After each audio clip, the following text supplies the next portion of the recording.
আইনশৃঙ্খলা পরিস্থিতি unfortunately gradually আরও অবনতি করছে। আপনারা দেখেছেন বেশ কিছু শিশু মারা গেছে, র্যাপ কেস হচ্ছে, মামলা হচ্ছে, এটা একেবারেই অপ্রত্যাশিত। এর প্রধান কারণ হচ্ছে সরকারি দলের লোকেরাই এগুলোর সাথে জড়িত। যেহেতু সরকারের লোকেরা জড়িত, আইনশৃঙ্খলা রক্ষাকারী বাহিনী অনেক সময় তাদের সাথে যে কঠোর আচরণ করা দরকার সেই আচরণটা তারা করতে পারছে। আমরা পার্লামেন্টের সেই ইস্যুটাকে নিয়ে আসবো এবং পার্লামেন্টের বাইরেও যেহেতু যারা সরকার গঠন করছে এরা একসাথে কাজ করেছে, আমাদের কথা বলার সুযোগ আছে।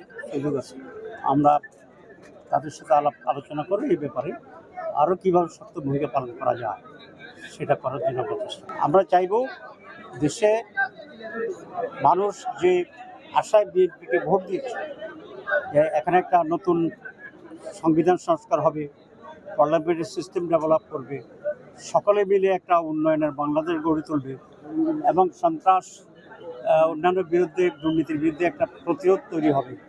কিন্তু আমরা এই কয় মাসে বিএনপির কাছ থেকে সেই ধরনের কোনো ভূমিকা আমরা দেখছি না। সেই জন্য মানুষের ভিতরে কিছু হতাশা কাজ করছে। আমরা ইনশাল্লাহ একটা শক্তিশালী কনস্ট্রাকটিভ বিরোধী দল হিসাবে 7 তারিখ থেকে যে বাজেট অধিবেশন হচ্ছে সেখানে আমরা আরও ভাইব্রেন্ট এবং আরও বেশি ইফেক্টিভ এবং অ্যাক্টিভ ভূমিকা পালন করি। আমরা সো আর্লি এটা ব্যর্থ সরকার বলতে চাই না, it is too early to see. কিন্তু যদি এই প্রক্রিয়া অব্যাহত থাকে তাহলে তাদের ব্যর্থতাটা মানুষের কাছে আরও পরিষ্কার।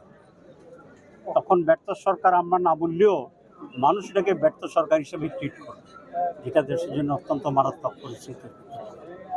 আমরা বিএনপি প্রধানমন্ত্রী এবং সরকারের প্রতি অনুরোধ করব যে মানুষ এখনও ধৈর্য ধরছে, এই সময়ের ভিতরেই এগুলো চিহ্নিত করে আমাদেরকে ডেভেলপমেন্টের দিকে যাওয়া।